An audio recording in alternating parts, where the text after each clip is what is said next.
सचिन वजह केस में एनआईए सूत्रों के हवाले से एक बड़ा खुलासा हुआ है। सूत्रों के मुताबिक सचिन वजह ने मुंबई के 5 स्टार होटल ट्राइडेंट से ही साजिश को अंजाम दिया था। सूत्रों के मुताबिक 16 फरवरी से 20 फरवरी तक सचिन वजह होटल ट्राइडेंट में रुका था। होटल ट्राइडेंट से ही कार में विस्फोटक रखने की प्लानिंग की थी। वजह फेक आधार कार्ड का इस्तेमाल कर होटल में रुका था। एनआईए ने होटल के सीसीटीवी फुटेज को अपने कब्जे में ले लिया है। सूत्रों के मुताबिक वजह 16 फरवरी को इनोवा कार से होटल पहुंचा था, जबकि 20 फरवरी को लैंड क्रूजर प्राडो से होटल से बाहर निकला। वजह होटल में 2 बैग ले जाते हुए भी दिखता है, जिसमें एक बैग में भारी मात्रा में कैश था। एनआईए अब ये जानने में जुटी है कि इस दौरान सचिन वजह से होटल में कौन मिला। उधर मनसुख हिरेन केस में 14 सिम कार्ड देने वाले एक शख्स को हिरासत में लेकर एटीएस पूछताछ कर रही है। इस शख्स को गुजरात से मुंबई लाया गया है। महाराष्ट्र एटीएस ने इस मामले में विनायक शिंदे और बुकी नरेश को रविवार को पकड़ा था। महाराष्ट्र में गृह मंत्री अनिल देशमुख और पूर्व पुलिस कमिश्नर परमबीर सिंह के बीच आरोप प्रत्यारोप का दौर लगातार जारी है। एनसीपी अध्यक्ष शरद पवार ने ट्वीट करके कहा कि परमवीर सिंह आरोप लगाकर जांच को भटकाने की कोशिश कर रहे हैं। उनका आरोप नहीं बल्कि असली मुद्दा कार में जिलेटिन की छड़ें मिलने और मनसुख हिरेन की हत्या का है। मुझे खुशी है कि एटीएस जांच सही दिशा में आगे बढ़ रही है।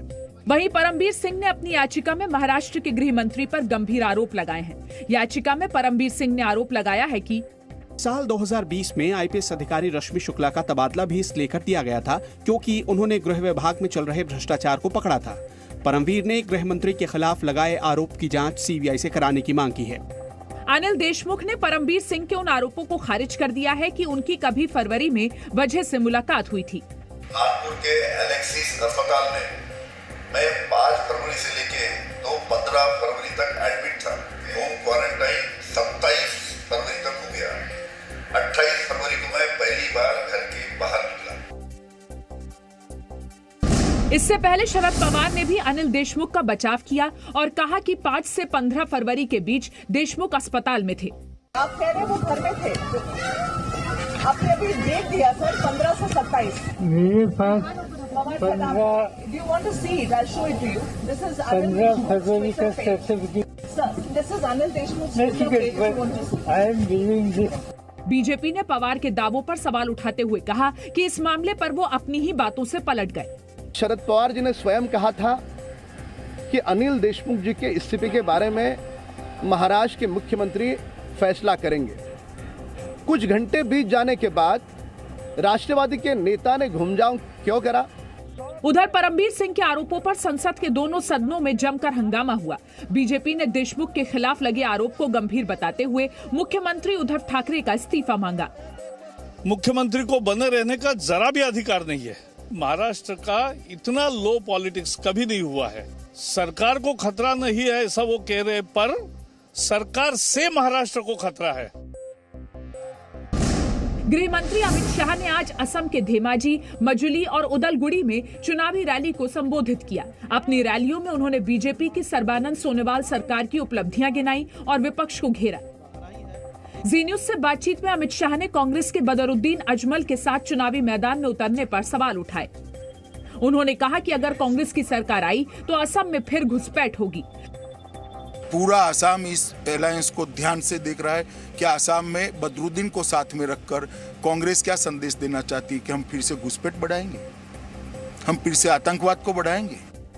बीजेपी अध्यक्ष जेपी नड्डा ने भी बेहाली और डिब्रूगढ़ में चुनावी सभाओं को संबोधित किया। उन्होंने कांग्रेस को घेरते हुए कहा कि न तो उसकी नीयत साफ है और न ही नीति। कांग्रेस सिर्फ अटकाना, लटकाना और भटकाना जानती है। कांग्रेस पार्टी का काम है लटकाना, भटकाना, अटकाना, और भारतीय जनता पार्टी का काम है काम को करके देना। ये हमको समझना चाहिए, ये हमको ध्यान रखना। असम में 27 मार्च को पहले दौर में 47 सीटों पर वोटिंग होगी। बीजेपी ने तमिलनाडु में अपना घोषणा पत्र जारी कर दिया है। केंद्रीय मंत्री नितिन गडकरी और वीके सिंह ने बीजेपी का घोषणा पत्र जारी किया। बीजेपी ने अपने घोषणा पत्र में 50 लाख लोगों को रोजगार देने का वादा किया है। राज्य में मछुआरों को 6000 सालाना मदद देने की बात की गई है। घोषणा पत्र में मंदिरों के लिए अलग ट्रस्ट बनाए जाने का वादा किया गया है। घोषणा पत्र में कृषि के लिए अलग से बजट का भी वादा है। उधर असम के लिए बीजेपी अपना संकल्प पत्र कल जारी करेगी। बीजेपी अध्यक्ष जेपी नड्डा कल गुवाहाटी में संकल्प पत्र जारी करेंगे।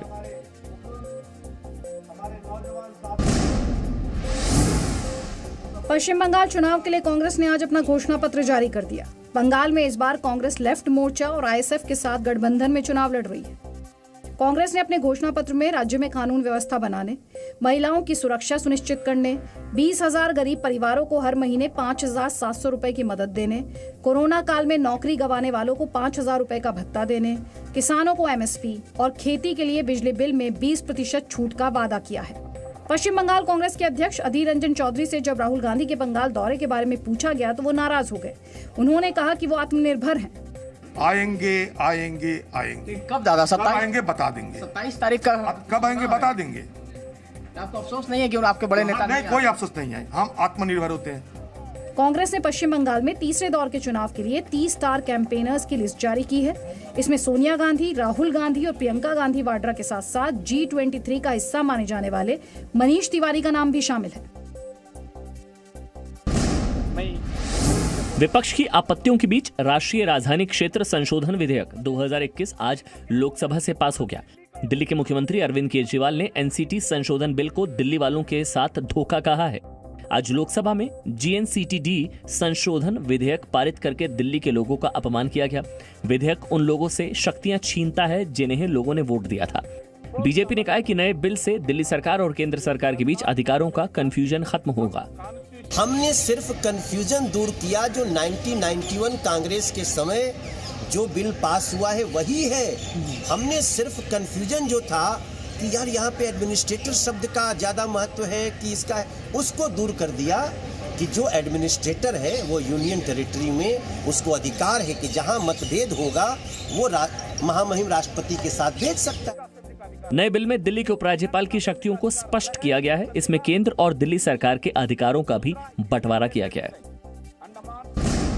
दिल्ली सरकार ने एक्साइज पॉलिसी में कई बड़े बदलाव किए हैं।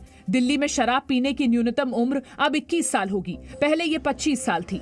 दिल्ली के उप मुख्यमंत्री मनीष सिसोदिया ने कहा कि सरकार शराब की दुकानें नहीं चलाएगी। उन्होंने कहा कि कोई भी नई शराब की दुकान भी नहीं खोली जाएगी। दिल्ली की एक्साइज पॉलिसी में बदलाव करके उन सारे फैक्टर्स को हटाया जा रहा है जिनकी वजह से दिल्ली में लिकर माफिया अपना अवैध कारोबार चलाने में कामयाब होता है, जिनकी वजह से चला पाता है। मनीष सिसोदिया ने कहा कि शराब की दुकानों के लिए नए नियमों का ऐलान किया जाएगा। नकली शराब पर रोक के लिए दिल्ली में देश का पहला इंटरनेशनल चेकिंग लैब भी बनाया जाएगा। जम्मू कश्मीर के शोपियां में सुरक्षा बलों ने लश्कर-ए-तैयबा के 4 आतंकियों को मार गिराया।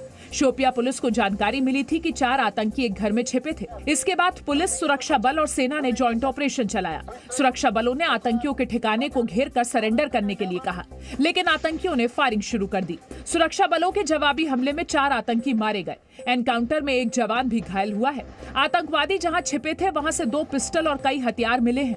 3 अरेस्ट हुआ है, बाकी फील्ड में एक्टिव है। उनके पेरेंट्स से भी हम लोग अपील कर रहे हैं कि उनको वापस लाए। इसके अलावा हम लोग करीब 7 ऐसे यूथ था जो कि ज्वाइन कर चुका था, उनको फैमिली के हम लोग हेल्प से वापस लाए हैं। इस साल अब तक 9 एनकाउंटर हो चुके हैं, जिसमें 19 आतंकी मारे गए हैं। Presenting B News app available on Google Play and App Store. Download it now.